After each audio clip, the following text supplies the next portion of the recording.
Lansing's only sports station. The Game, 7:30. Let's play.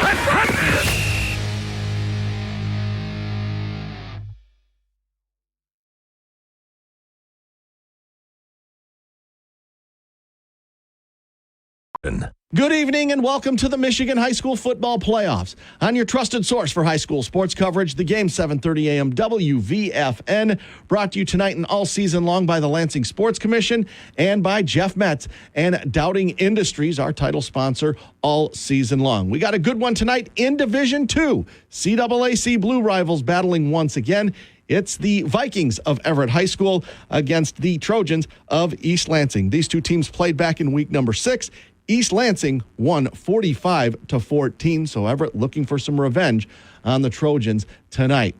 We got interviews to get to before we get to the game broadcast from Lynn C. Adams Stadium at East Lansing High School. We got interviews with Jaleel Candy, the head coach of the Everett Vikings, then Bill Faracco from East Lansing will join us, and then my two-part interview with Brian Calloway, the prep sports editor of the Lansing State Journal, LSJ.com. But before we get to all of that, it's time for another edition of This Week in High School Sports with John Ross.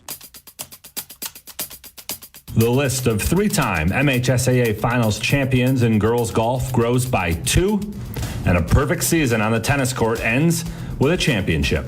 I'm John Ross, and this is This Week in High School Sports, powered by Michigan Student Aid. Lauren Timpf and Mia Melendez are no strangers to winning golf tournaments, and the pair each captured their third individual girls' Lower Peninsula golf title over the weekend, becoming just the 7th and 8th golfers in MHSAA history to do so. Timpf from Macomb Lutheran North shot a final round 67 to win Division III by 8 strokes. Her performance helped Lutheran North to a third-place overall finish.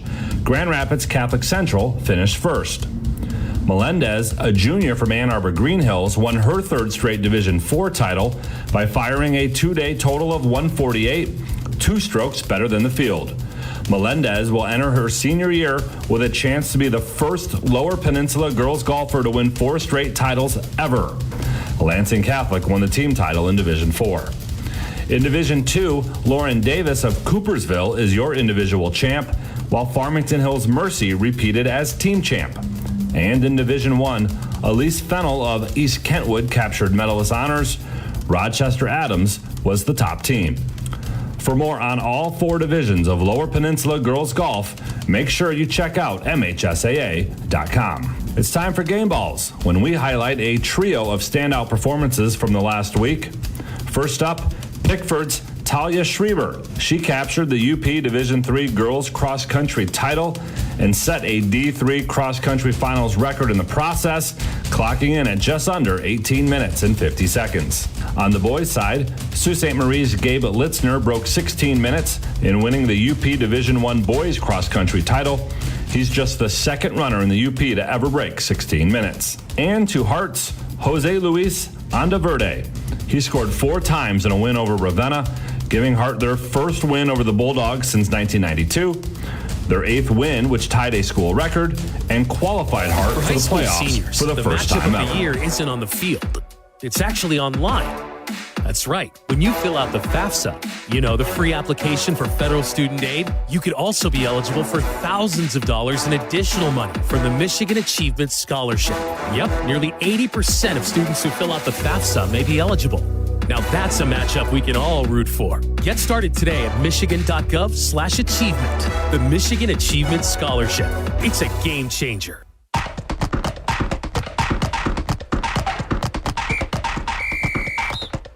Our weekly Be the Referee feature takes a look at the fine art of officiating with registered official Paige Winnie. Soccer games in the postseason have one big noticeable difference from the regular season. In the postseason, games cannot end in a tie, so the games go to overtime and possibly a shootout. Here's how that works. If a game is tied at the end of regulation, it will go to overtime, which is 2 10-minute periods played in its entirety. There is no sudden death or golden goal winner. If there is a winner at the end of the 20 minutes, that team wins and advances to the next round. If it is still tied, we move to a shootout. In the shootout, the teams alternate taking 5 penalty kicks. If it is still tied after 5 kicks, they each kick until the tie is broken. Thanks, Paige. Now more than ever, we need officials.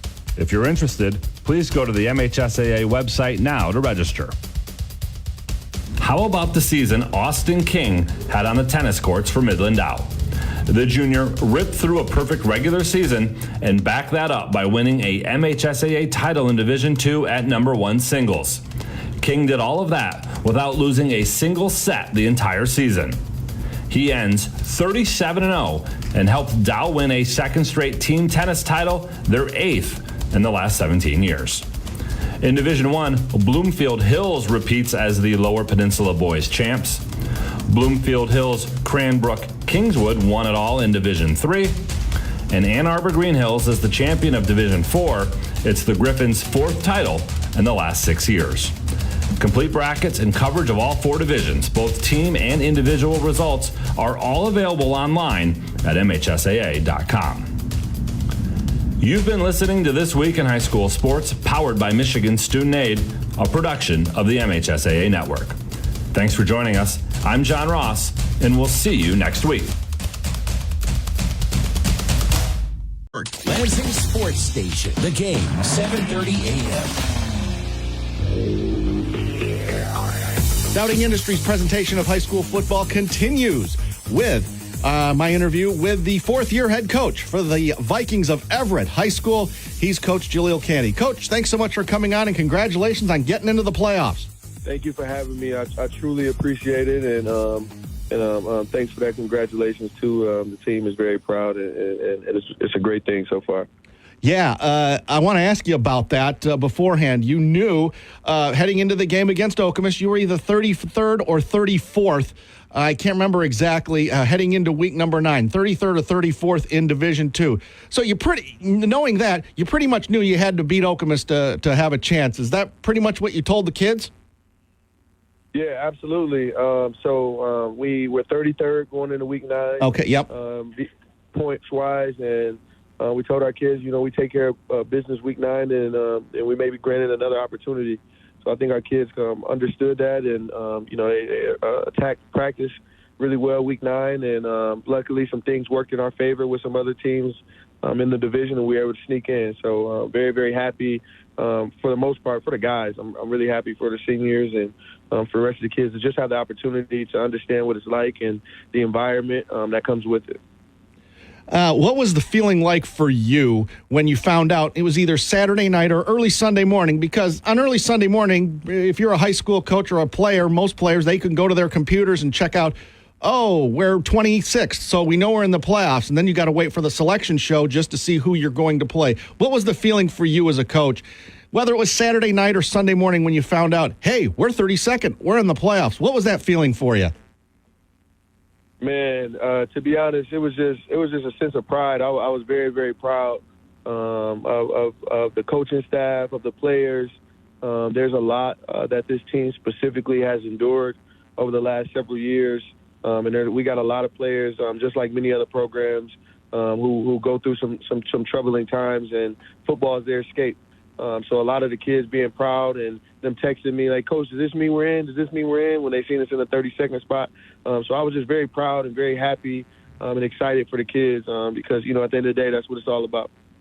Speaking with Jaleel Canty, the 4th-year head coach for the Everett Vikings. As an alum and a prominent alum, what does this mean to you to see your school and for you to have, a say in it, being the head coach? What does it mean to you personally? Man, it means so much. I can't even put it into words. Everett is so near and dear to my heart. We also have another 6 or 7 coaches that are also alums of this great high school. And it just means a lot. I know that a lot goes around and a lot on social media. And there's been some tarnishing of our district and different things like that. And we really wanted to implement and put a stamp on our city with giving back and showing the guys, that's in the city, bringing back guys that's from there to get them to understand that anything is possible. So, just a lot of pride and a lot of happiness. Last time that Everett made the playoffs was in 2014. So for it to be, 9-10 years later, it's so exciting, and it's something that we want to continue to build upon in the future. Coach Canny, let's talk about the Okemos game. You won 42-0 on Friday to get yourself in. And game, really, you were off and running after Sincere Wright returned the opening kickoff for a touchdown. Talk about that play and talk about your team's performance in that game. Yeah, well, first off, I want to give a super salute to Sincere Wright. What an awesome kid. Last year, Sincere's father was murdered the day after our Week 1 game. Oh, man. So Sincere's been a kid who's just been hanging in there, being tough. He's a senior this year, going on a couple college visits. So he's just a kid who just, I got to give a shout-out to because I'm so proud of him as a young man for what he's endured to continue to fight and do all the things the right way. And for him to be able to reap the benefits and score that opening kickoff, it was a sight to see. But as far as the team, kids put together all-around performance. Anytime, you score a lot of points and the team doesn't score at all, that means things are working at all three phases. So offensively, a lot of guys were able to touch the ball. And then defensively, we were able to be stout against the run, and our secondary held up. So happy about the performance, but we know that this Friday is a whole different monster with East Lansing. So we've got to continue to try and get better and continue to work to have a chance. This is your second time playing East Lansing this season, obviously as a CAAC Blue opponent. They beat you in week number 6, 45-14. Jace Clarizio, 131 yards, 3 touchdowns. He had a touchdown grab as well. And you know what he did last week against Grand Ledge to win the CAAC Blue Championship. Almost 300 yards rushing, 3 touchdowns. He was just outstanding, and he just has that burst that you don't see every running back have. He just has it as a junior in high school. Yeah, no, I mean, Jace is a hell of a player. And like any good coach, I would think our entire game plan is dictated on trying to stop him and, limit him from getting those big runs and trying to stop him before he gets going, because when he gets going, man, it's hard to catch him. So, yeah, they beat us 45-14, and we put ourselves in some adverse situations that game, starting with a couple of punts that were blocked and a punt return that was broken down deep, as well as we caught a kickoff return and caught it on the knee on the 5-yard line. So we played in negative territory a lot that game. So talk to our team about, having to focus on the little things and trying to get out of those situations. But Jace is a whole nother animal. So, I mean, that's our game plan, to try and stop that kid, make him do something different than just hand him the ball off every play. And so our kids are locked into the game plan. Now, stopping him is a whole nother story, but we're excited for the opportunity. As far as you guys on offense, your junior quarterback, Najai Davidson, he's had some really high moments this season and threw for 125 yards and a touchdown, also rushed for a score against East Lansing in week number 6. He's going to have to be in top form for you guys to have a chance, won't he? Oh, yeah, absolutely. He'll have to sit in a good mix of running and throwing, being very selective, being very smart with his cadence, different things like that. So, he's had a really good week of practice. I think our kids were locked in this week, and they kind of understood the assignment and what's to come. But yeah, he's got to be our best player for us to have a chance to win at the end. I think that he's had a good practice, and I think he's prepared. So now it's all about executing on Friday.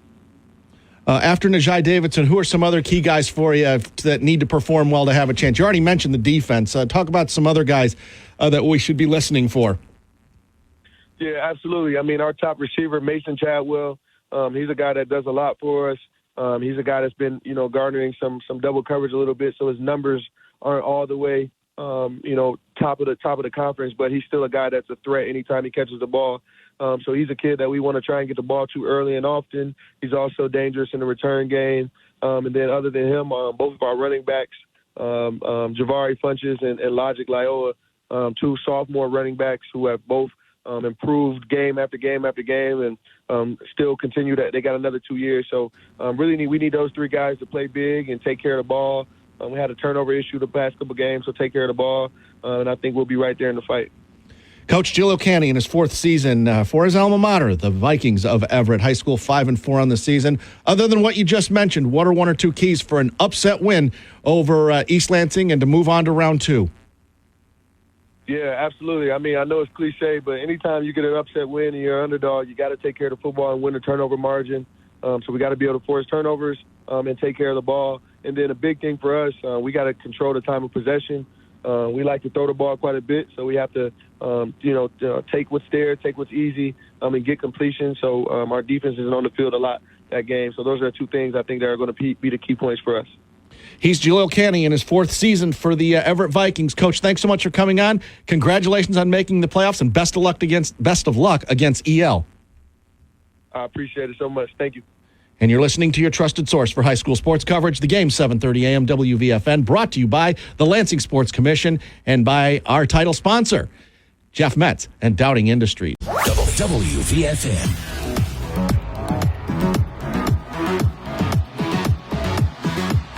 Dowding Industries' presentation of high school football rolls on with more of the pregame show. Joining us for the second week in a row, the 20th year head coach for the Trojans of East Lansing High School, the CAAC Blue Champions. He's Coach Bill Faracco. Coach, thanks so much for coming on once again. Good evening, Brock. Thanks for having me. How does that sound? CAAC Blue outright champions, before we get to anything else. It sounds very nice, very rewarding, and just happy for the program and the kids. Well, you should be happy after the excellent performance against Grand Ledge, 35-21 last Friday night to clinch the outright championship. Really wild start to the game. Grand Ledge runs a reverse on the opening kickoff. They return it for a touchdown. That would get a lot of teams down, especially at the high school level. No matter for your kids, first play from scrimmage, Ben Fletcher throws a touchdown pass to Owen Fortman. Boom, tie game, 30 seconds into the game, and it's 7-7. It was a little bit unique. I'm on the phones with Mark Foster every week, and he said 28 seconds, Bill, and we've got 2 touchdowns. Could you believe it? I said no, but anyhow, it was 0-0 at that point, and the game was on. Yeah, it pretty much was. That's what you got to tell the kids. Hey, we're tied at 7, but it's really 0-0. Let's go play. So, and you certainly did. Jace Clarizio was just awesome. 23 carries, 292 yards, 3 big touchdowns, and just so impressed by him. We saw him play a lot last year due to injuries to your senior running backs, and just so impressed with him. So impressed by his speed. Man, he's got that extra gear, doesn't he?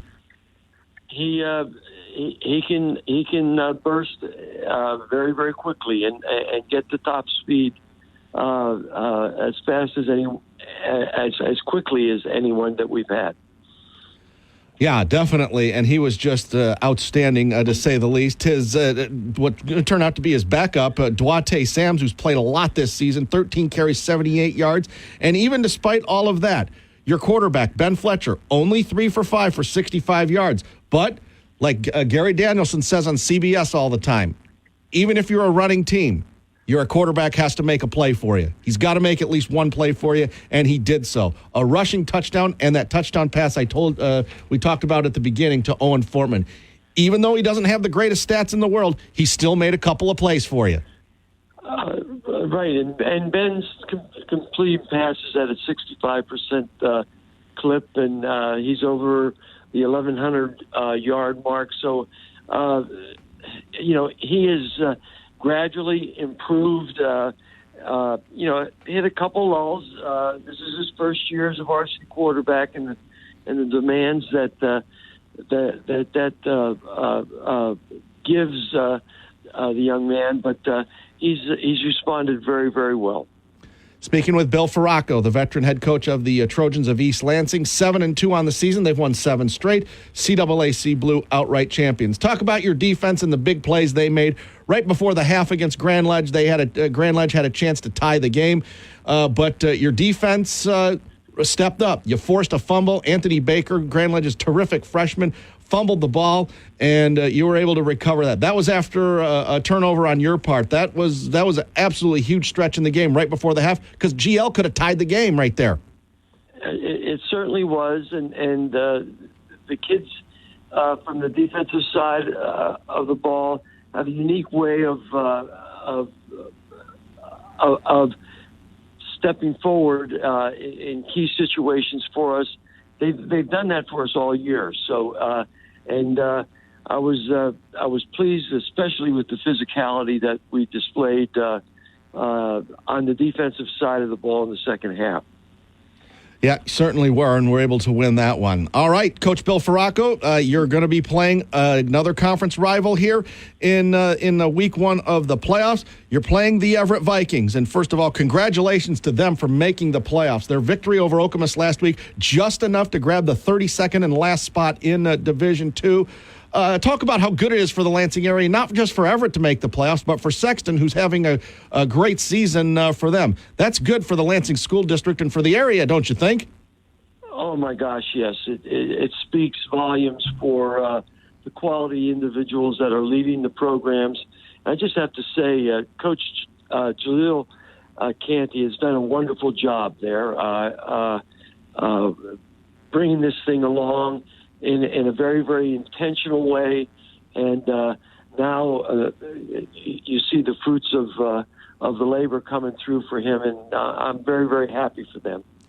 Well, you're going to have to try to beat them and knock them out of the playoffs now after giving them all the superlatives. Now you got to have to go beat them again. You won in week number 6 at Lynn C. Adams Stadium, 45-14. Jace Clarizio, 3 rushing touchdowns and a touchdown grab. We've already talked about him, but Everett's got a good quarterback themselves. Najee Davidson, very athletic, threw for a touchdown, rushed for a score as well. Everett, not the deepest team in the world, just because of roster size, but they got a lot of dangerous guys, starting with Najee Davidson. They certainly do. A very dangerous opponent. I was a little concerned after our game or during our game with them a month ago. The physicality they brought to us. I felt that our kids didn't expect that, and our response to it wasn't quite what I wanted. So they've been reminded of that. We expect Everett to come out and play very, very hard, and we've got to match that intensity on both sides of the ball to compete. And in their victory over Okemos, which got them into the playoffs just barely, Sincere Wright, all he did was return the opening kickoff for a touchdown. So it's not just Davidson. You got to watch some other guys, too. They all across the roster, from an offensive standpoint, they have people who can run. They have people who can catch the ball. They have a quality wide receiver, number 1. I felt played very, very well against us. We're just going to have to trust our eyes, display great eye discipline on defense, and then come to balance before we tackle and try to keep them within inside of us.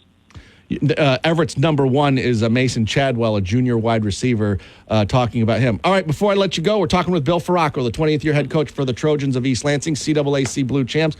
What are one or two key, other one you just mentioned, what are 1 or 2 keys for a big East Lansing win and an advance to round 2 in the playoffs? I think offensively, once again, we've got to not take care of the football. We've got to create explosives. And we always go into a game hoping that we can get in double figures on explosives. I mean, runs of 12 yards or more and passes of 16 yards or more in whatever combination. And from a defensive standpoint, as I mentioned, just trust what we see, play as you're coached, and align properly, and bring the physicality to the opponent. He's Bill Farraco, the 20th year head coach for the East Lansing Trojans, CAAC Blue Champs. Coach, thanks so much for coming on. Best of luck tonight, and we'll see maybe down the road in the rest of the playoffs. Thank you very much, Brock. I enjoyed being on. Thank you. And you're listening to your trusted source for high school sports coverage, The Game, 7:30 a.m., WVFN, brought to you by the Lansing Sports Commission and by our title sponsor, Jeff Metz and Dowding Industries.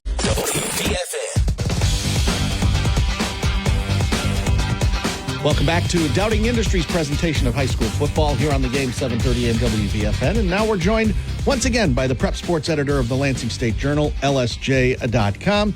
He is Brian Calloway. And Brian, 22 area teams made it into the playoffs this week, which we will get into more in the next segment. 20 11-man teams, 2 8-man teams. That's Portland, St. Pat's, and Morris. But let's recap week number 9. You got to start with East Lansing. Congratulations to them. They're the outright CAAC Blue champs. And Jace Clarizio was just awesome. 292 yards rushing and 3 touchdowns. It was a wild game at Grand Ledge last Friday. Oh, it really was a wild game, and obviously just the way that it started with Grand Ledge returning the opening kick for a score, and then on the next possession, East Lansing coming to score on the play that everyone thought the East Lansing receiver was down, and all of a sudden he's in the end zone. They ruled it a touchdown as well, too. So just from that, the start, and then after that, it was the Jace Clarizio show, and obviously, he was impressive. One of the more impressive performances that I've ever seen by an individual running back in person, just, with what he was able to do, in that game. And, that's a huge boost for East Lansing to be able to have a guy like that for the playoffs and combine him with Dewante Sams, who's had a very good season for them as well, too.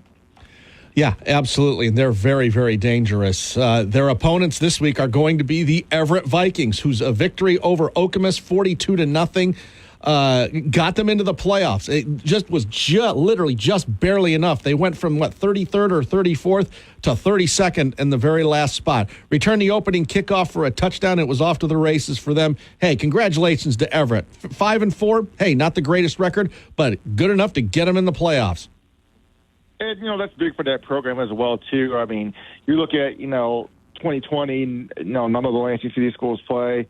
That obviously, hinders their programs a little bit and sets them back, from others because they didn't have a chance to go through a season and get that development in. And then, they haven't been in the playoffs since, 2017 as well, too. So definitely a big step forward for, Jalil Canty and his program. Moving on, Hazlitt was able to clinch themselves a home playoff game. They're hosting Adrian this week, but they had to get by Jackson, and they did, 18-8. I understand they've got quarterback injuries too, and they're playing the Amakri brothers pretty much at quarterback, playing them big minutes, running a different kind of offense, I guess. It's been good enough so far with those two kids. With Nakai and Corey Amakri, you always have a chance. You definitely always have a chance. The only thing you risk is, them taking those extra hits, playing quarterback and getting them hurt. But, obviously, those two guys had the potential to be pretty game changers for them as well, too. And the guys obviously had a very strong season for them and have been very key to what they've done. Brian Calloway, prep sports editor of the Lansing State Journal, LSJ.com. Moving on, Portland finishes off an unbeaten season. They crushed Berrien Springs to finish 9-0. Sexton, they beat Eastern 40-0 to keep the Oak Chest for another year. And, man, 6 CAAC white teams made it in, including 3-6 Olivet, 3-6 Catholic. We figured, later on in the season it was going to be, maybe the best league. It turned out CAAC white's the best league in the area this year. Well, obviously 6 teams were able to make the playoffs.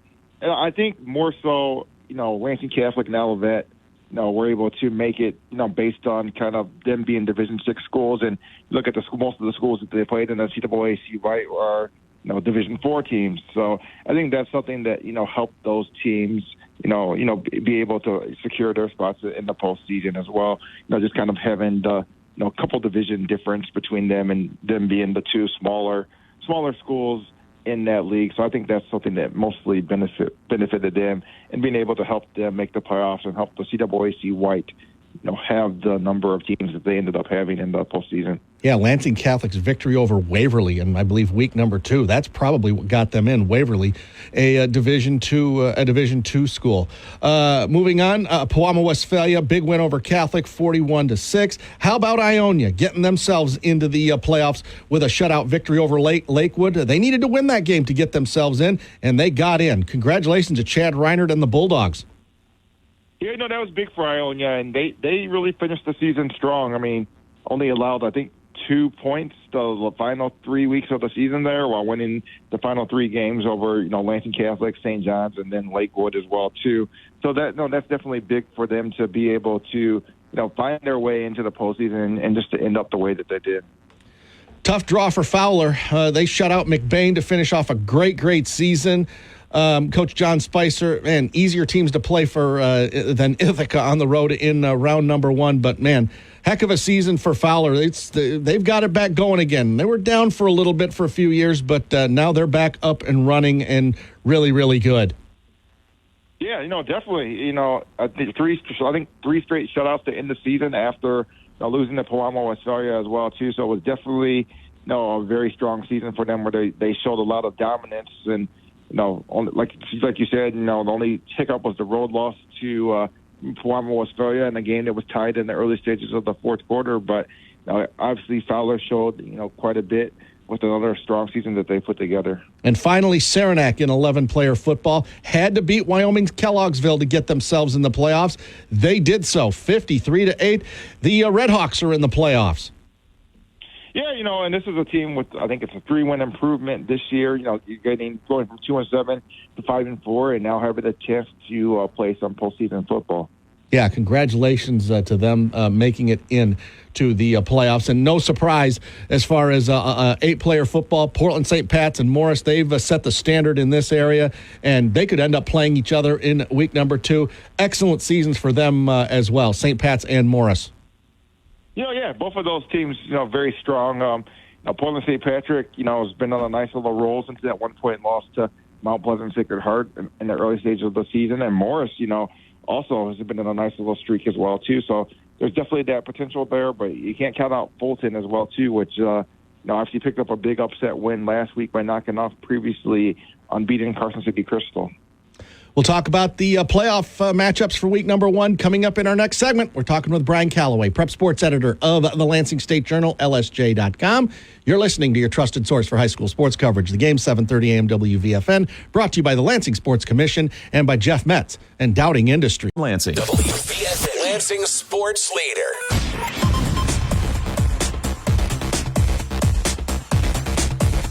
Back for another segment with Brian Calloway, prep sports editor of the Lansing State Journal, LSJ.com. All right, Brian, let's start in Division 1. One Division 1 team made it. It's the Comets of Grand Ledge. And I got to tell you, that's about as good a draw as they could possibly get. Yes, they do have to go on the road, but they got to go east this time. They don't have to go west to play any of the big powers on the west side, namely Rockford, Grandville, so on and so forth. They got to go to another Grand team, Grand Blanc. I'm taking Grand Ledge in a close one on this one. I don't know how much further they're going to go, but as far as this week goes, I'm taking Grand Ledge in this one. How do you see it? Yeah, no, I think this can be a close game as well, too. I'm going to go on the Grand Blanc side. Okay. Both of these teams played East Lansing and Lapeer during the regular season. Lapeer and East Lansing were 2 of the losses for Grand Ledge during the regular season, and obviously East Lansing beat Grand Blanc during the season. But I think Grand Blanc wins a close game here. Okay. We'll save Everett at East Lansing because that's our game. We'll save that for the very end. So let's skip to Division 3. Fenton at DeWitt, Linden at Mason. If Mason and DeWitt both win, they will play next week for the division championship. I got both Mason and DeWitt winning. I think Mason wins easily. I got DeWitt winning a close one against Fenton. Do you have it the same there? Yeah, I have both of them winning. I think Fenton and Linden could be a little bit of a challenging game. Okay. Obviously, they're a team that they're 4-5, but look at the losses that they have this year. I mean, they lost to Fenton. They lost to Goodrich twice. They lost to Flint Hamady. Pretty much all their losses are to state-ranked teams, so they've played a very tough schedule.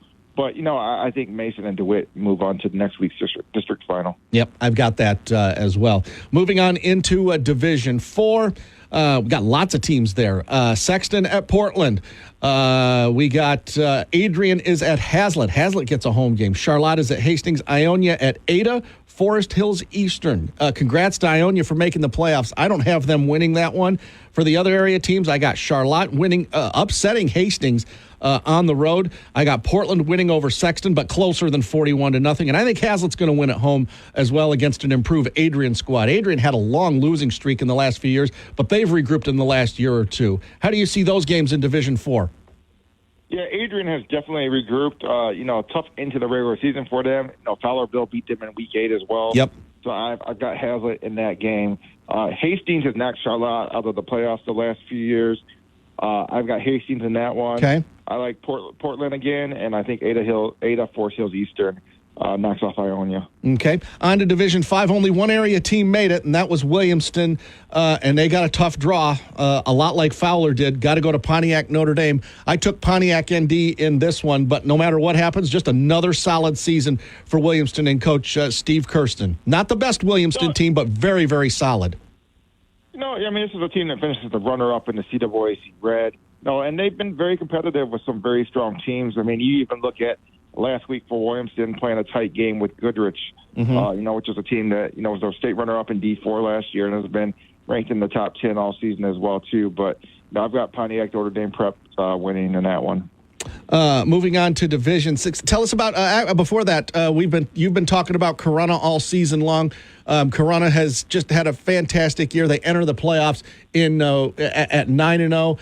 I've got them winning in their game as well against Flint Hamady, which could be one whale of a game, but I'm picking Corunna at home before we move on to Division 6. Yeah, Corunna, Tarek and Wyatt Bauer, twin brothers, they were, end of the year committed to Saginaw Valley. Those guys have been driving forces for Corunna on what's been, a remarkable season for them. Haven't been undefeated in the regular season since 2002. Steve Herrick, who's their coach now, in his second stint as their coach, he was coaching them back in that time when they had that last undefeated season, and he's since returned a few years ago and has got the program playing at a high level. And obviously, they won the Flint Metro League outright title. They routed Fenton 57-7 in Week 8 to win that, and then last week beat a decent Armada team to wrap up a perfect regular season. But, yeah, they've been a pretty good story this year with what they've been able to do. All right, let's move on to Division 6. Olivet is at Constantine. That's a Saturday game. Lansing Catholic at Michigan Center. And Ida at Ovid Elsie. Of those three games involving area teams, I only have Ovid Elsie winning that one. Even though they finished 5-4, they get a home game out of this for Coach Travis Long. The other two teams, hey, good job getting in at 3-6, but I think it ends here for both Olivet and Lansing Catholic. Yeah, I agree with you on what Division 6 looks like. And obviously Ovid Elsie got a pretty big win in the regular season. Coming back from 13 down to knock off Standish Sterling last week as well too. So that was big for them. But I think Ovid Elsie wins, and I think it's the end of the road for Lansing Catholic and Olivet. On to Division 7. We got 4 area teams. Congratulations to Perry. Forgot to mention them in the last segment. Jeff Bott, the former Hazlitt assistant under Charlie Otlewski, taking over at Perry. First time ever in the playoffs in a non-COVID year. Congratulations there. Unfortunately, you got to go to perennial state power Powama, Westphalia. I got PW winning this one, but hey, the main story is congrats to Perry for making the playoffs. Yeah, it's obviously, a big deal. They've been close before and fallen just short. So, for them to be able to get into the field and be able to experience this is definitely a big step for that program. Langsburg at Bath. This is round number 2 for them. Langsburg won the first game for the County Line Trophy. This one for more important than that for a berth in the district finals. I think Langsburg goes on the road and beats Bath a second time this year. How do you see it? Yeah, I think so as well too. The last time that this happened, where they in the playoffs, Bath turned the tables after losing in the regular season, and that was in the COVID season in 2020. But I think Langsburg wins on the road here. All right, moving on into Division 8. Congratulations to Saranac for making the playoffs, but I think it ends here. Having to go all the way to Saugatuck, man, that's a long haul for them. And, man, Fowler, 8-1 on the season. You figure they're going to get a home game, no problem at all. Nope, doesn't work out that way. All they got to do is go to Ithaca, one of the best programs in the state.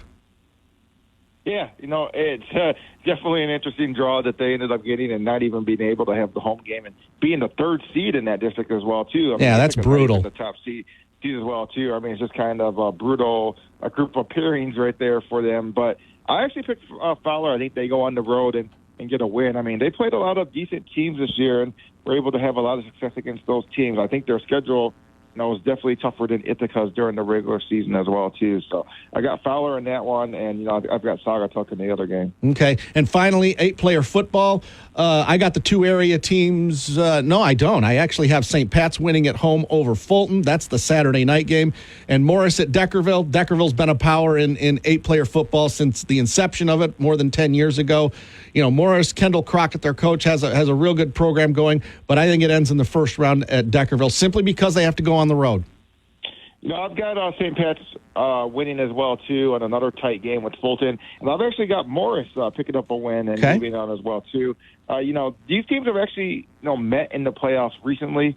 Morris has won each of those times. So I think that, Morris goes on the road and gets a win. Hopefully Morris can get a win and prove me wrong. All right, finally, the game that you're going to hear in just a few minutes, the game we're both going to be at, Everett at East Lansing. Congrats to Everett for making the playoffs. Great for them. First time in a decade in a non-COVID year. East Lansing beat them 45-14 in week number 6, and East Lansing is rolling right now. They've got a healthy Jace Clarizio. They've got weapons all over the place and a lot of fast guys. I got East Lansing winning this one, but I think it's going to be closer than 45-14. How do you see this? I like East Lansing as well to win this. I mean, they're a team that enters the playoffs with a lot of momentum. Winners of 7 straight, outright CAAC Blue champion. So I've got East Lansing picking up a win here. All right, we'll review week number 10 or the first week of the playoffs next week and preview the district finals next week. Brian Calloway, Prep Sports Editor of the Lansing State Journal, LSJ.com. Thank you, sir. Talk to you next week. Hey, sounds good, Brock. Thanks for having me. And you're listening to your trusted source for high school sports coverage, the game 7:30 a.m. WVFN, brought to you by the Lansing Sports Commission and by Jeff Metz and Dowding Industries. Lansing sports leader, WVFN.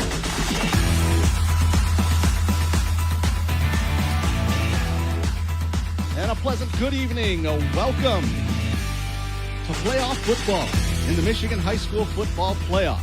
Live from Lynn C. Adams Stadium on the campus of East Lansing High School.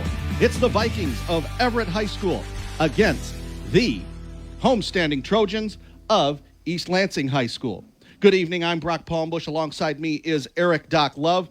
And Erik, this is a rematch from week number 6. East Lansing was able to win in week number 6, 45-14. And it was a big ball game for Jace Clarizio, who's been in and out of the lineup.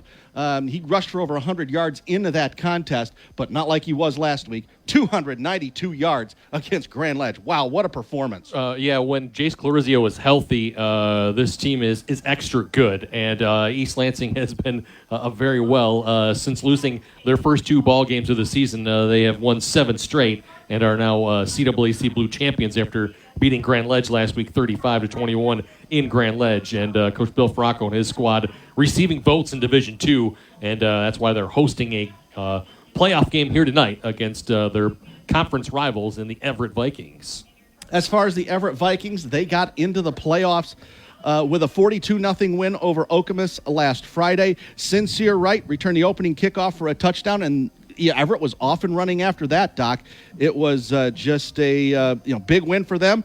They were 33rd in Division II going into the game. The Okemos win got them to 32nd, and that's why they're playing here tonight. Yeah, just got in with that. Won 2 of their last 3 ball games. They did lose to DeWitt the week before that, 49-14, but beat Holt 21-7, and that helped them get to 5-4, and they finished 3-3 in the blue. And Everett making their first playoff appearance since 2014, Brock.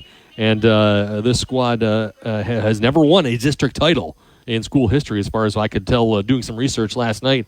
They did make a district final back in 2007, but it has been a number of years since the Vikings have made it this far, and Coach Jaleel Canty's squad was super happy, and I heard your interview in the pregame show talking to him, and they're very proud of their Vikings right now. And Coach Bill Faracco for East Lansing was very, very happy that Everett made it into the playoffs. 2 Lansing City of Lansing schools, Sexton and Everett, making it into the playoffs this season. Congratulations to them. Speaking of Sexton, that's one of the other games that are going around the area tonight. Let's start there since we are talking about Sexton. In Division 4, Sexton is at Portland. They're getting started here in just a few minutes. Portland beat Sexton 41-0 in week number 8, the game we were at to decide the CAAC white title. Yep. In Division 1, Grand Ledge is at Grand Blanc. In Division 3, Linden is at Mason, Fenton at DeWitt, and yes, if both of those teams win, they will play next week for the district championship, and we can say with better than 90% certainty that we'll be at Mason High School for that one if Mason and DeWitt win. Yes. Taking a look at some other action, Adrian is at Hazlitt, Charlotte at Hastings, Ionia at Ada Forest Hills Eastern. That's in Division 4. Division 5, Williamston, tough draw at Pontiac Notre Dame. Division 6, Ida at Ovid Elsie. 3 and 6, Lansing Catholic is at Michigan Center. Langsburg is at Bath in Division 7. Perry at Palmbos Westphalia. Congratulations to Perry for making the playoffs for the first time ever. That's a tough draw playing Palmbos Westphalia. I was going to say, congrats on making it, and best of luck against the Pirates. And in Division 8, Saranac is at Saugatuck. Fowler at Ithaca. Man, Fowler 8-1 on the season and get a brutal draw playing at Ithaca.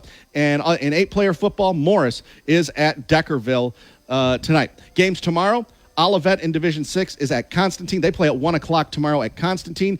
And in 8-player Division 2, Fulton is at Portland St. Pat's. But we'll do the best we can as far as getting scores from around the mid-Michigan area here tonight. I would assume that there will be quite a few updates tonight. Hopefully there will be quite a few updates tonight, and we can get things squared away during the ball game and let people talk, and we'll let people know scores around the area. Dowding Industries' presentation of high school football is brought to you tonight and all season long by the Lansing Sports Commission. No matter the sport, the Lansing Sports Commission can make your next event your best event. Plan on something greater. Find out more at lansingsports.org. And our title sponsor, Dowding Industries, Jeff and Chris Metz, want to recognize the efforts and commitment that athletes give to the sport of football all season long.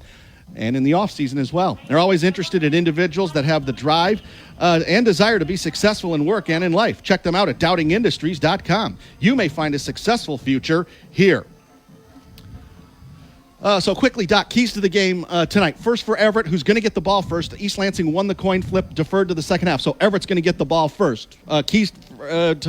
Keys to win tonight, or at least make it a close game? For the Vikings on offense, Nizjai Davidson, their junior quarterback, got to make a ton of plays. They got to be able to pass the ball a little bit better than we saw them a couple weeks ago against Grand Ledge. Vikings, the passing game is going to be huge for them. Defensively, can they slow down the run game? Can they slow down Jace Clarizio and Duarte Sams Jr., that terrific junior tandem running back combination from East Lansing? So defensively, got to stop the run, make Ben Fletcher beat you through the air, and then the Vikings have to get some stuff going through the air themselves to get some high-scoring offense going. I think this first drive is going to be very key for Everett. Set the tone for the game. For East Lansing. For East Lansing, I mean, obviously it's owning the line of scrimmage and running the ball. They did it so effectively last week in their win against Grand Ledge that if Clarizio and Duarte Sams Jr. are doing a great job out there running the ball, they got a good chance defensively. Slow down Nizjai Davidson. He's their number one threat. He is a dual threat guy. He can run it. He can pass it as well. If you can shut down Davidson, it can be a good thing. For both teams, there's always that common key. Don't turn the ball over.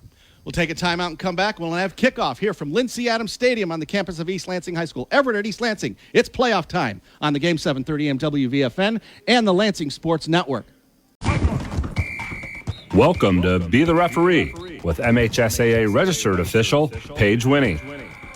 In basketball, when a player is inbounding the ball, his or her feet have to be behind the line when passing the ball. Their feet cannot be touching the line.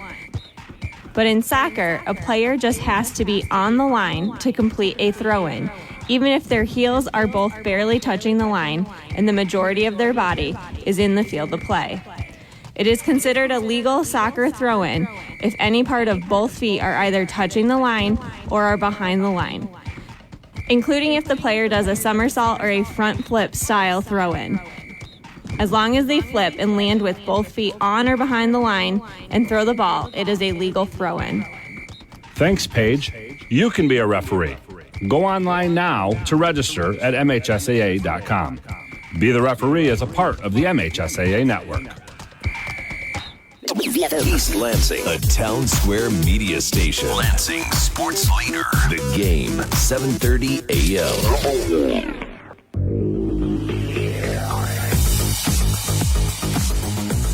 Brock Palmbush, Erik, Doc Love here at East Lansing High School. Division II district semifinal. Winner goes on to the district championship next week. If East Lansing wins, they will host it here. If Everett wins, well, they go on the road. We'll go over the matchups or potential matchups later on in the broadcast. Kicking off, going from north to south, from right to left. East Lansing kicking off, number 34, Isaiah Armstrong, their kicker. Who's back there for? Number 1, Mason Chadwell, There the we junior go. wide receiver. Yep, he's back there standing on his own 5-yard line. Here's the kick. It is high. It is deep.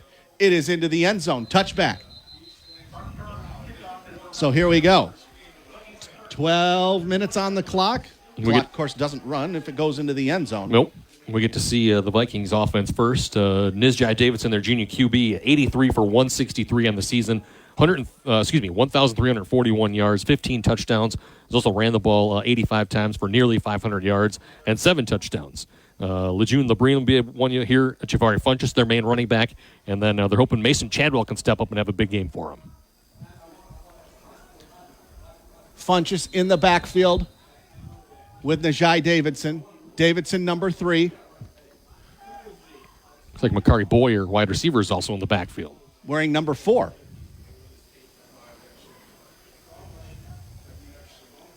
Everett having some trouble getting themselves lined up here, Doc. Yeah, making adjustments here on the plays. Guys go to their straps and check it out on their wrists. Here is Davidson handing off up the middle. There is a little bit of room to the 23, maybe the 24. Makari Boyer, actually. Number 4, Makari Boyer. Gain of about, they give him 3 yards. Gain of 3.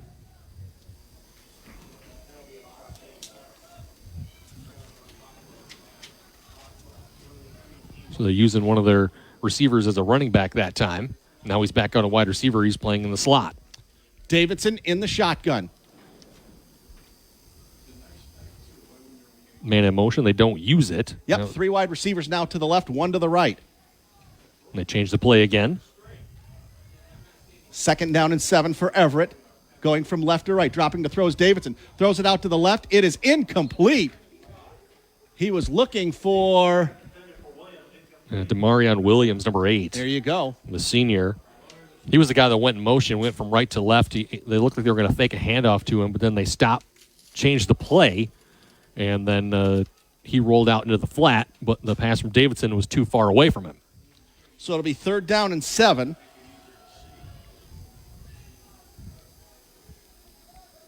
Najai Davidson, wearing number 3. He's in the gun. Let's see here. Funchess. Yeah, Javon Funchess is next to him. Davidson dropping to throw. Now he's going to run. Gets to the 25, and he gets pushed back by Jace Clarizio. That's not Jace Clarizio. That's number 9, actually. That's Jalen McFadden, amongst others. Yeah, Dontavius Royals as well was there. The blitz came, and Everett tried to make the adjustment late. The guard saw it coming and couldn't pick it up in time. And that forced Davidson to take off and run, but he couldn't get enough yards to pick up the first down. So it will be, gets 2 yards, so it'll be 4th down and 5. And Everett's going to punt.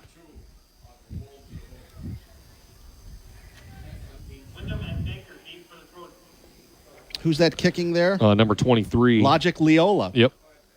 Everett trying to, they were 10 men on the field, and the man that was short is the center. B.J. Wyndham and number 88, Charlie Baker back. High snap. Leola gets the kick away after the 3 and out. Taken by Baker at his own 37. Pushes forward to the 41, maybe the 42. And it will be 1st and 10 for East Lansing from their own 41-yard line.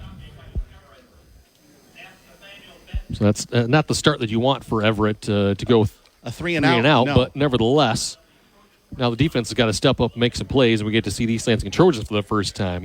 Duarte Sams Jr., the junior running back, had been filling in quite a bit for Clarizio. He leads them in rushing, 91 carries for 925 and 13 touchdowns. Clarizio does have 70 carries for 669 and 9 touchdowns himself. Ben Fletcher coming into this one, the junior QB, 88 for 134, 1,130 yards, and 9 touchdowns. Only 3 for 5 last week. Didn't need to. Right, the way they were running the ball. Fletcher in the gun, Clarizio next to him, man in motion. Clarizio gets the snap, gets the handoff, and he gets close to a first down. Gets about 8 on first down, up to the 49-yard line, taken down there. Is number 11, Eugene Allen Jr., I believe. Gets 9. Oh, Do they give 8. him? Yeah, they give him 8. It's like 8.5 almost.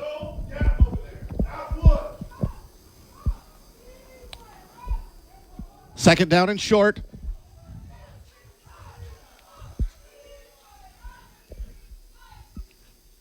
Fletcher in the pistol.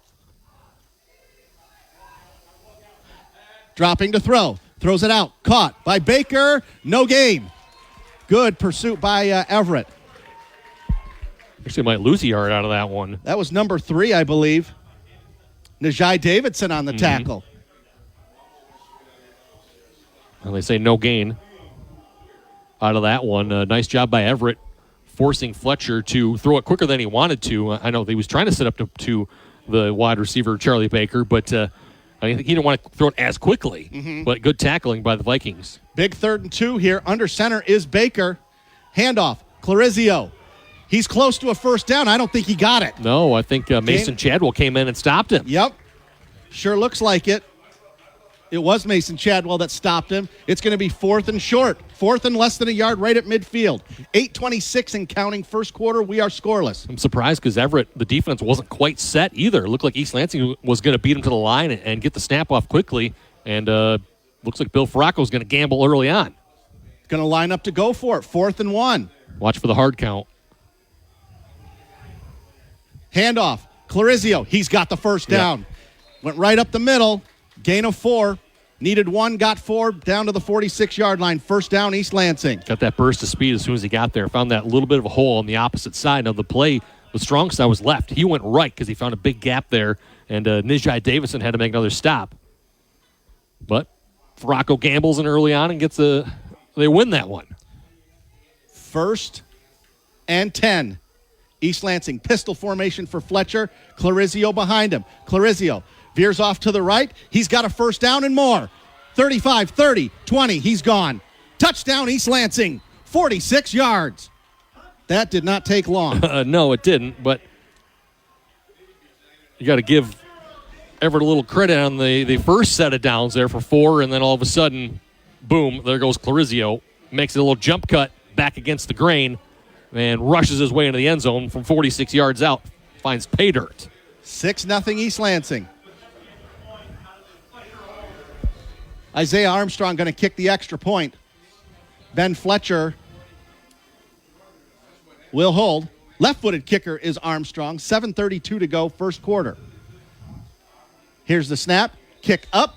Looks good. Is good. So with 7:32 to go in quarter number 1, it's East Lansing 7. Everett, nothing.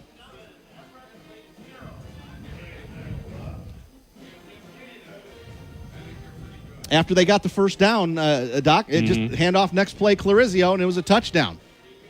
A couple plays worked well for Everett defensively to slow him down, but you're not going to be able to keep him bottled up very long. No. You're just hoping that he doesn't get those big 46-yarders. You're hoping you can hold him to under 10 yards every time he gets a run.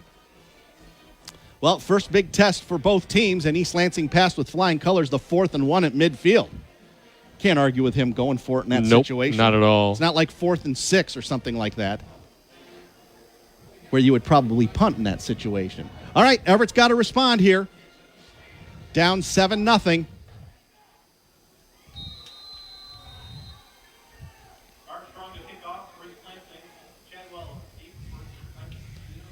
Armstrong kicking off from his own 40.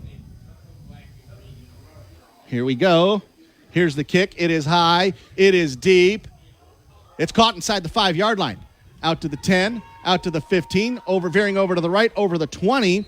I believe that's number 5. Number 5, Benny Davidson. Gets it out over the 20. Let's see where they mark him. I think it's close to the 25. Let's see. No, they say he was down at the 21-yard line. Okay. So 1st and 10 for Everett from their own 21-yard line.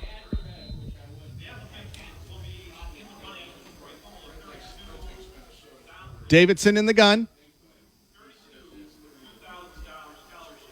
Looking, changing the play.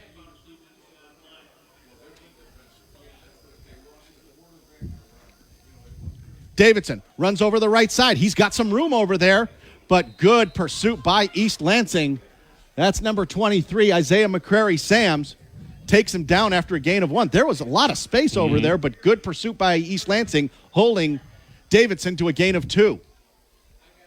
Yeah, it's Isaiah McCrary-Sams, Yep. their leading tackler, 82 coming into this ball game. Yep. So here we go. Davidson, 2nd down and 8. Give him 2 on that play.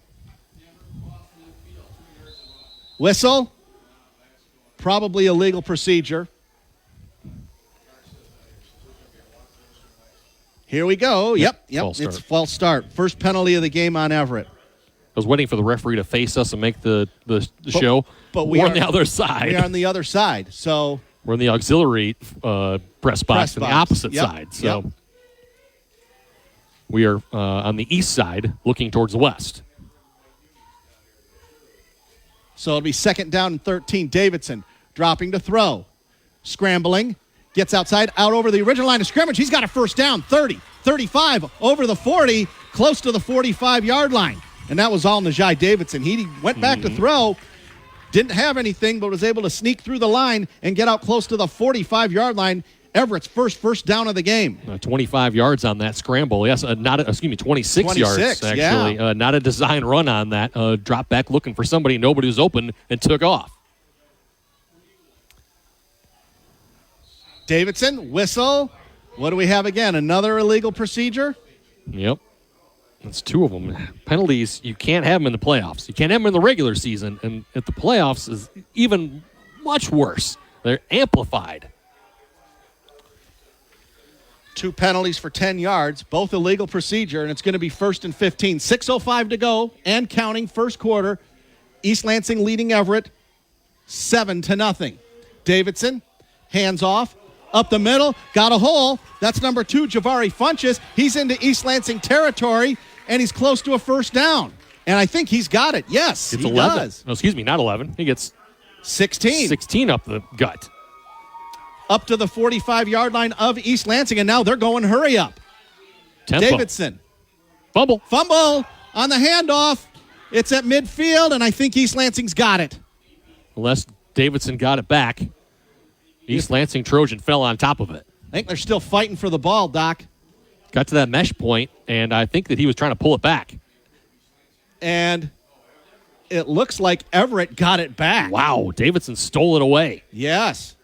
You know what? It might have been one of those deals, Doc, where it was a tie ball where both players have possession. Yep. A tie ball goes to the offense.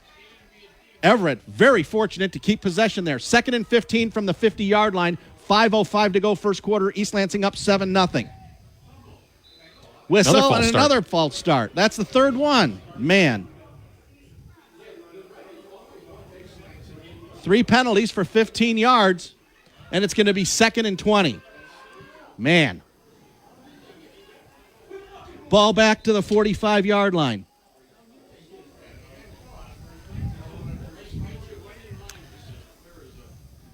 Davidson in the gun again. 4 wide receivers. Dropping to throw. Getting away from the pressure. Is he going to run? He's going to throw it back towards the middle. It's caught at the 45-yard line of East Lansing down to the 41. That is number 6, Lejeune Lebrun. Yep.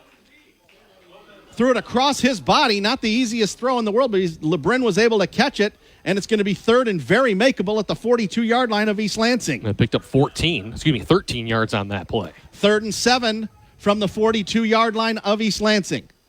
Davidson in the gun. Dropping to throw. Throws it out to the right. It's caught left on a flanker screen. It is a first down for Everett. Threw it out on a flanker screen to number 1, Mason Chadwell, but we got a late flag. This one might be coming back. Dead ball. Nope. Sideline warning. Okay. On East Lansing. Okay.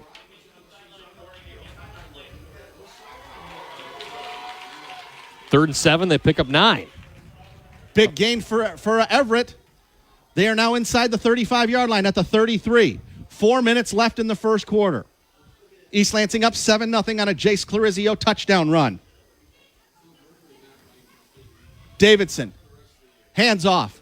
Left side. Funchess. That's Javari Funchess. Not much of a gain there. Minimal gain. Maybe a gain of 1 to the 32.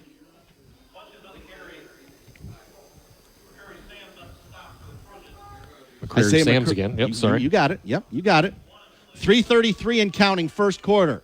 Second down and 9 from the 32. From the East Lansing 32, that is.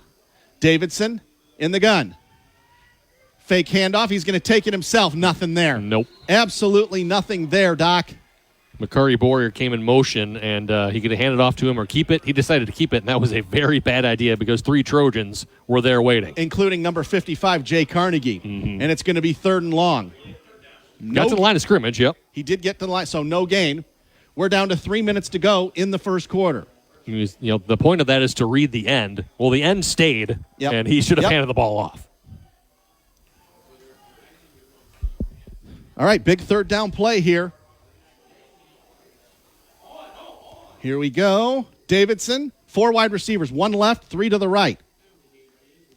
Davidson dropping to throw, feeling some pressure, and he's going to get taken down by... No, he gets away, and he's going to get a decent gain out of it. I thought he was going to get sacked, but he's able to spin away from it and get down to the 26, maybe the 27, maybe the 26, and it's going to be 4th down and short. Yeah, Jay Carnegie had him in his grasp, and he got away from it. It's to the 27, so it's going to be 4th and 4. They are going to line up to go for it. Whistle, and I think East Lansing jumped. You Went to the hard count. You can hear the Everett crowd in front of us, and it's exactly what happened. Man. First down, Everett. Both teams had a 4th down in this first quarter. East Lansing got it on a Jace Clarizio run. Everett gets it on a penalty. 1st and 10 from the East Lansing 22. Davidson in the gun. Javari Funchess next to him. Davidson dropping to throw. Feeling pressure. Throws it over the middle. It's caught by number 8. That's Damarian Williams inside the 20 down to the 15-yard line where he's taken down there. It'll be a gain of 7. Pass was low and away. Good hands by Damarian to haul it in. 2nd and 3. Clock running. Minute 40 to go in the first quarter. Handoff up the middle. That's Funchess again. He's moving the chains. And I think he's got a first down. Yeah, just inside the 10-yard line. It'll be 1st and goal. Minute 36 to go. Clock stopped for the moment. It is 1st and goal for Everett. Davidson, hands off. Funchess again, pushing forward. He's inside the 5. It's going to be down to the 4. And it's 2nd and goal from the 4. This tempo was really helped out Everett. Yes, it has. Yes, it has. East Lansing hasn't been able to stop him yet. Davidson in the shotgun. Fakes to Funchess. Throws it out to the right. That's number 4. That's Boyer. He dropped it. And a drop pass on a flanker screen. It's going to be 3rd down and short. He had 2 blockers. Goal, rather. Go ahead. Yeah, there were 2 blockers out there in front of him, too. He had, Mason Chadwell and number 6, Lejeune Lebrin were out there blocking for him. And, man, if he catches that, he's probably in the end zone. Minute 13 left in the first quarter. Ball is inside the 5-yard line. We'll call it the 4. 3rd and goal from the 4. Minute 13 to go, first quarter. East Lansing up 7-0, but Everett is driving. Offsides again. And another offsides. It's going to move at half the distance, Doc. That time for Everett, they brought in an extra running back in the backfield, number 23, Logic Leola, and then Funchess is the lead blocker for him, and he's going to stay in that same formation. 3rd down and goal from the 2. Davidson's going to take it. He's close. Is he in? No. And now we got a whistle. I don't know what happened. And we're not sure what's going on here. Did the play stop? The officials are conferring. Is it a touchdown? What's going on here? I felt like the snap came in late. Coach Jaleel Canny of Everett wants to know what's going on. He's out to the 20-yard line wondering what the heck's going on. 1:08 to go, first quarter. Trojans taking advantage of this and making some subs real quick. Yep. 1:08 to go. Yeah, I don't know what happened on that play. There was no whistle. There was no flag. Ball might not have been ready for play. Yeah, one of the officials is explaining it to Jaleel Canty right now. Ball wasn't ready for play, apparently. So it'll be 3rd and goal from the 2. And you got to think, 2 downs to make 2 yards. Yep. You would think. They were going to score on that drive until they said the ball wasn't ready to go. Yep. So I didn't see the official standing over the ball. Nope. So I wondered how was it not ready for play then? Well, like he's standing over right now, and now he steps back. Now the umpire's going back where the middle linebackers usually are. 3rd and goal from the 2. Najai Davidson in the gun. Waiting for the snap. Now they got to get people lined up properly. Javari Funchess not lined up properly. Davidson's going to take it. He's close. Nope. He did not get in. Nope. It's 4th down. Got back to the line of scrimmage again. So 4th down from the 2-yard line, and you got to think they're going for it here. Yep, he had Funchess on the right and motioned him over to the left, and he tried to follow behind him, along with Logic Leola leading through the hole, but there wasn't a hole to run through. We're down to 40 seconds. They got to run one more play. They do, yes. They may run this all the way down. Might call timeout. And call timeout. That's what it Canty. looks like. Jaleel Canty's going to. Looks like he's going to call timeout.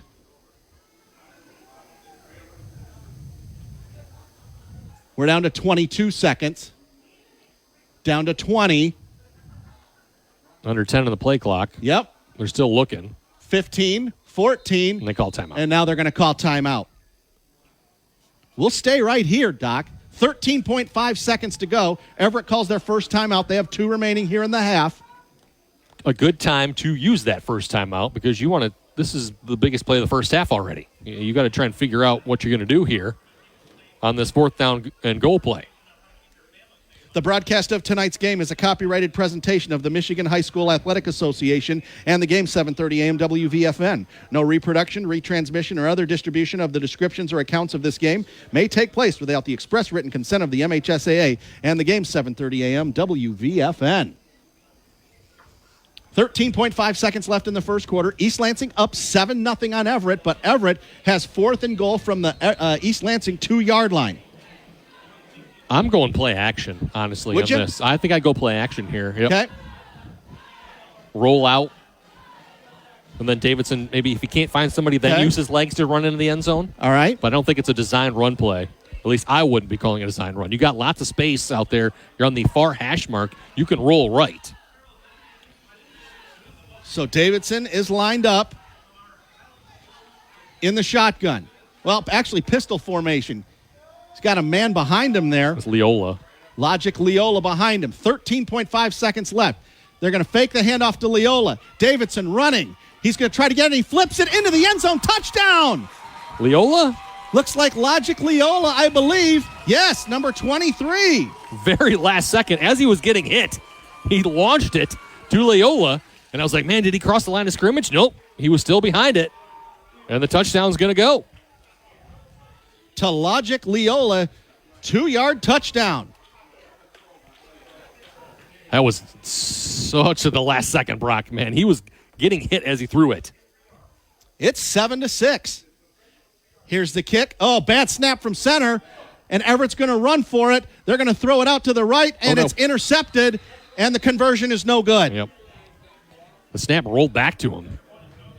We'll see how that affects the game going forward.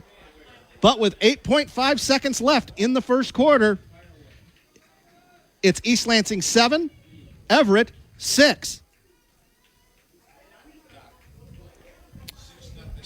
So, 8.5 seconds to go.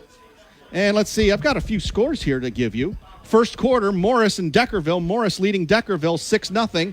That's in the first quarter. Pewamo Westphalia leading Perry 14-0 in the first quarter. Our own Tim Stout here, sitting to my left, said 6-0 Sexton. 7 minutes left in the first quarter against Portland. Okay.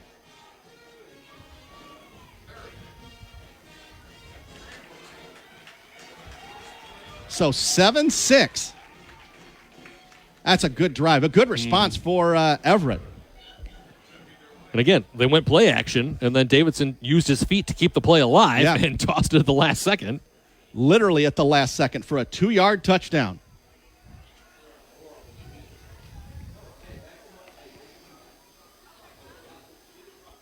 Everett was going to, they were going to kick off from the 35-yard line. They got confused where to kick off from. So they will kick off from the 40. That's number 23. That's Leola, who just caught the touchdown pass.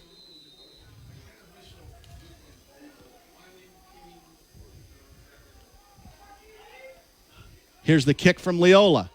Squib kick. And it's going to go out of bounds. It goes out of bounds, and let's see what East Lansing elects to do. Do they make him kick it again, or do they take the ball at, their own 35-yard line?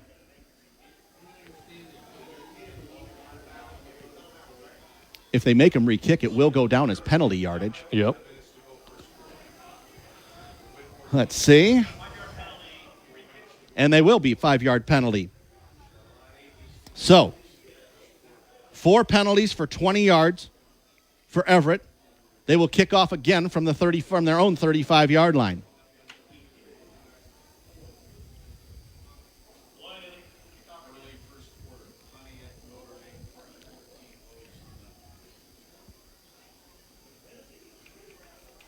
Leola's going to kick off again.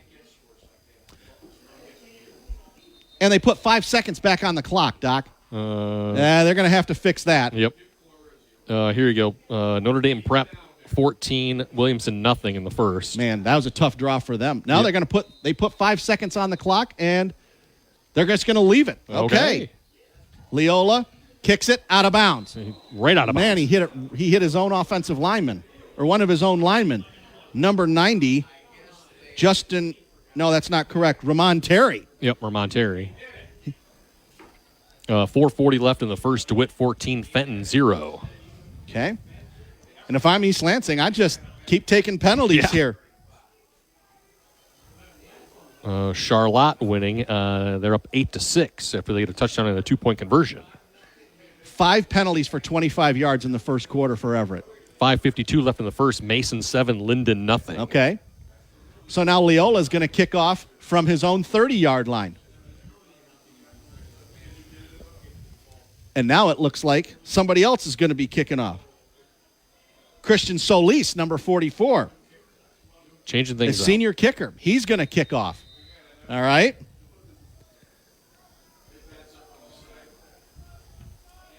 Here's the kick. And it's a squib kick right up the middle, taken by East Lansing. 25-yard line out to the 30, 35, 40, to the 44-yard line. B.J. Wyndham. Number 1, B.J. Wyndham. Great field position for East Lansing at their own 45-yard line. EL up 7-6 in what will likely be the last play of the first quarter. 7.7 seconds left. Not sure why they put 5 seconds on the clock. Yeah, maybe they realized a clock mistake earlier and are fixing it now. Yeah, maybe they relayed it to the coaches on the sideline and said, people in the press box, hey, add 5 more seconds. There should have been more.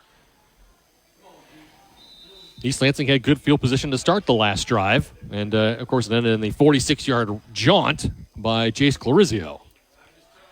Okay. Ball right on their own 45-yard line. Ben Fletcher under center. Jace Clarizio, single back, tight formation. Man goes in motion to the right. Fletcher, hands off. Clarizio, taken down behind the line of scrimmage. Number 11, Eugene Allen Jr. took him down for a 1-yard loss, and that's going to close the first quarter of play. We got a good one so far here at East Lansing High School.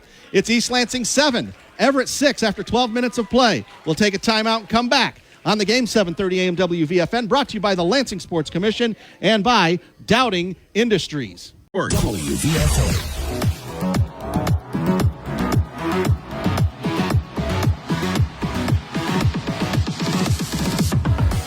Brock Palmbush, Erik Doc Love here at East Lansing High School. East Lansing leading Everett 7-6. Both teams scored a touchdown in the first quarter.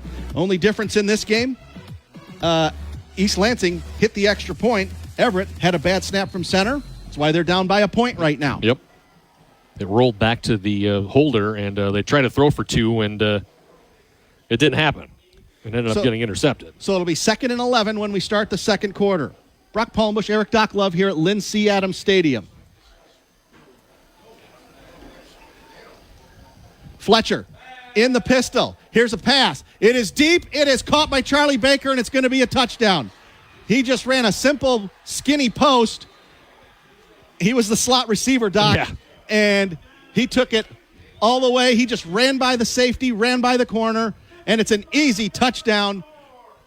55 yards. 55 yards, and East Lansing is up 13-6. Big play after big play for East Lansing. A 46-yarder from Clurzio, and then the 55-yarder on the play action from Fletcher to Baker. The only one running a route, by the way, Brock. Nobody else for the Trojans had ran a route. Yeah, it was a one-man route. That was the thing. They all stayed back for max protect. Isaiah Armstrong going to kick the extra point. Left-footed kicker. First play of the second quarter, man. Snap, kick, good. And so one play into the second quarter, it's 14-6, East Lansing. We'll keep it right here, Doc, and man, it's just big plays, big plays, big plays. Yep. And Charlie Baker on the season, I believe that is his now second receiving touchdown. Leading receiver on the squad with 44 catches for 655, but only had one touchdown catch, has now doubled that. He was wide open. It was just a skinny post from the slot on the left side. He just ran by the corner, ran by the safety, and it was a perfectly thrown ball. Thought it was going to be a little bit overthrown, but no, Charlie Baker's tall, and he just reached up and grabbed it, and as soon as he grabbed it, it was a touchdown. Didn't hardly lose his stride either. So we'll see how Everett responds. Starting the second quarter. He's going to kick off from the 40-yard line. Here's the kick. It is high. It's away.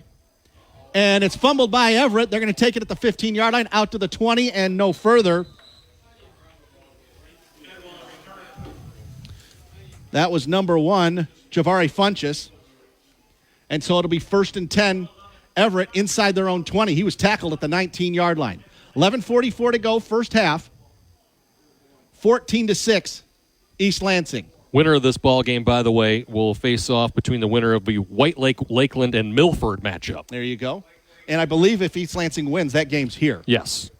They have more playoff points. Number 1 seed. They're the number 1 seed in this district. Correct. All right, Najai Davidson, Javari Funchess in motion, whistle. False start. It's going to be another false start. Yeah, the offensive line trying to leave early every time, and it's not working for you. 6 penalties in just over a quarter for Everett. All been 5-yard penalties. 6 5-yard penalties. It's going to move them back to the 14-yard line, 1st and 15. Well, they had 4 false starts and then 2 kicks out of bounds. That's what it is. East Lansing, by the way, has 2 penalties for 7 yards. Funchess in motion again. Same thing. And another illegal procedure penalty. Man. Wonder someone's leaving early. It's on the left side of the offensive line. I'm going to have to watch it again. If it's either the guard or the tackle, one of those guys. 7 penalties for 35 yards. Back to the 9-yard line. Well, they're making a sub. Yep.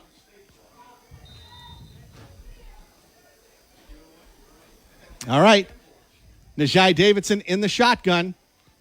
Funchess in motion again. He's going to drop the throw. Now he's going to take it himself, and he's taken down at the 5-yard line, getting pushed back. Number 15, Dontavius Royals, a senior. He got inside. He's going to get a good spot. It's only going to be a 2-yard loss back to the 7-yard line. So it'll be 2nd and 22. That's a little generous there. Yeah. Just a 2-yard loss. It could have been more than that. There was nowhere for him to go. 2nd and long. 11:08 and counting, first half.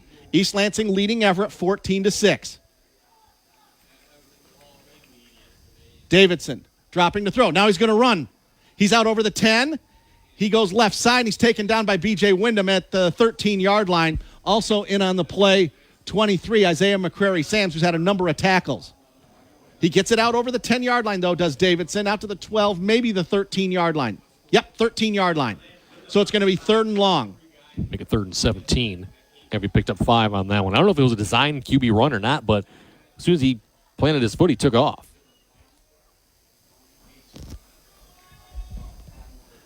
Najai Davidson in the shotgun again. 5 wide receivers, 3 right, 2 left. He's all by himself, is Davidson in the shotgun. Dropping the throw. Davidson throws over the middle. Caught by number 1. That's Funchess. No, Chadwell. Number 1, I'm sorry, that's Chadwell. You're right, Mason Chadwell.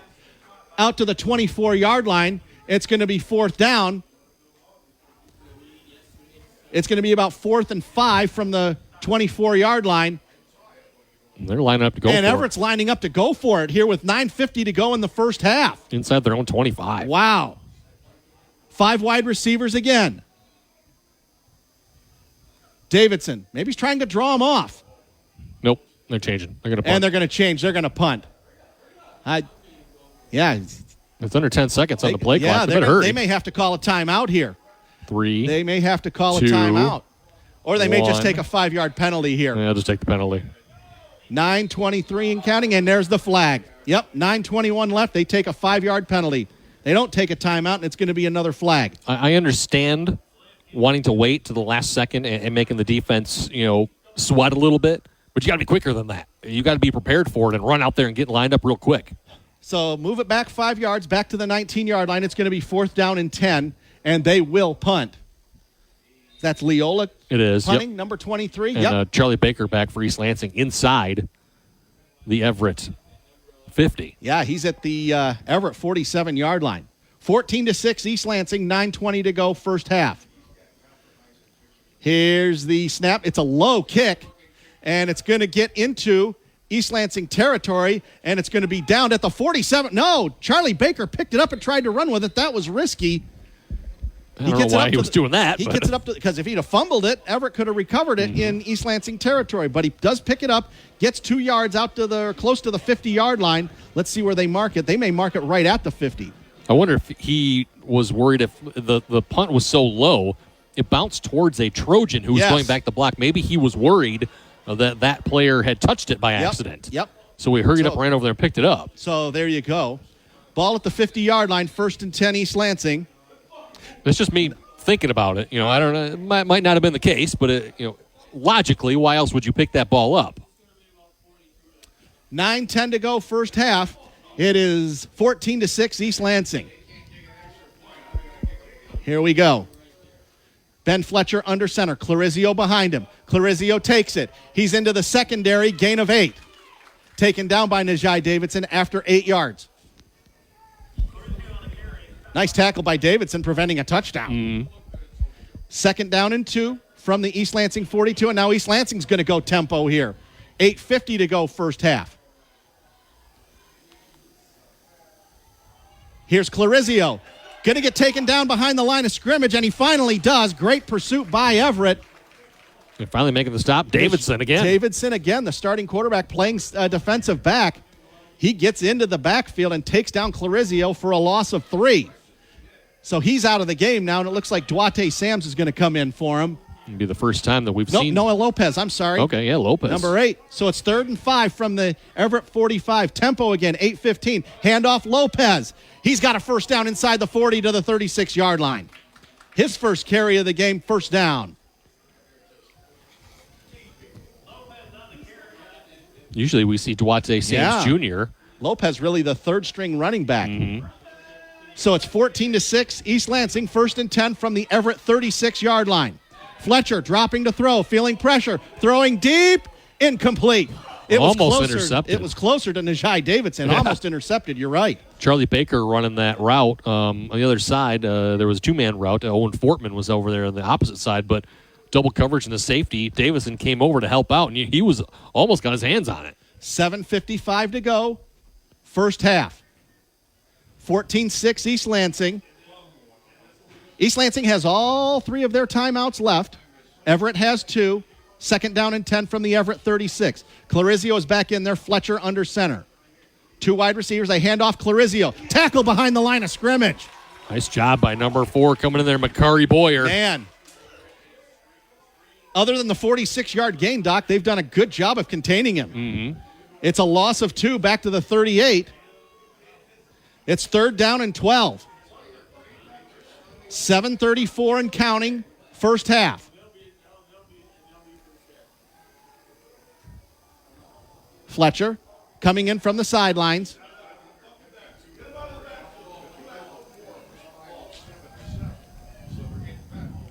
Fletcher in the gun. Clarizio next to him. 3 wide receivers, 2 left, 1 to the right. Dropping to throw is Fletcher. Feeling some pressure. He throws it over the middle. Incomplete. Incomplete pass, and it's going to be 4th down. Looking for B.J. Wyndham on the deep crossing route, and solid coverage out there from the Vikings. It was a pinpoint pass that needed to be perfect, but Wyndham just couldn't quite hang on to it because it was a little bit too low for him. So it'll be 4th down and 12, and let's see what East Lansing elects to do. That was one of those passes, Brock, where it's like, oh, he got his hands on it. He should have caught it. Well, it was really low. Yeah. And there was a defender in the area that kind of was shielding him a little bit. 7:07 left in the first half. East Lansing leading Everett 14-6, and East Lansing, are they lining up to go for it? Yeah. Yes, they are. Yeah, Fletcher went over to the sideline and got the play call and now runs back out towards it. 7:07 left. Here's another big play, and now we got a whistle, and I think East Lansing's taking a timeout. Yeah, it took them too long to decide what they were going to do. And it will. So they take their first timeout of the half. We'll take 30 ourselves and come back on the game, 7:30 a.m. WVFN.